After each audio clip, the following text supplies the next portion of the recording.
লক্ষ্মীপুরের রায়পুরে দুই মেয়ে সহ মাকে কুপিয়ে নির্মমভাবে হত্যার ঘটনা ঘটেছে। ২৫ জুন বৃহস্পতিবার সকালে রায়পুর পৌরসভার গোডাউন রোড এলাকার একটি ভাড়া বাসায় এই মর্মান্তিক ঘটনা ঘটে। নিহতরা হলেন মা শাহিনুর বেগম, তার বড় মেয়ে ঢাবি শিক্ষার্থী সাইমা আক্তার এবং ছোট মেয়ে শিফা আক্তার। এই ঘটনায় সন্দেহভাজন ঘাতক গণপিটুনিতে চিকিৎসাধীন অবস্থায় মারা গেছেন।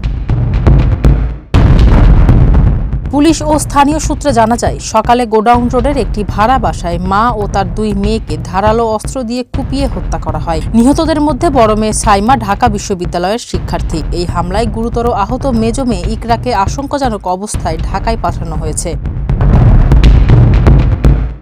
কয়েক বছর আগে স্বামী মারা যাওয়ার পর সন্তানদের নিয়ে এই বাসায় থাকতেন শাহিনুর বেগম। সকালে ছেলে কর্মস্থলে যাওয়ার পরপরই এই হামলা চালানো হয়। চিৎকার শুনে স্থানীয়রা ছুটে এসে অন্তর মজুমদার নামের একজন সন্দেহভাজন যুবককে ধরে গণপিটুনি দেয়। পরে হাসপাতালে চিকিৎসাধীন অবস্থায় তারও মৃত্যু হয়।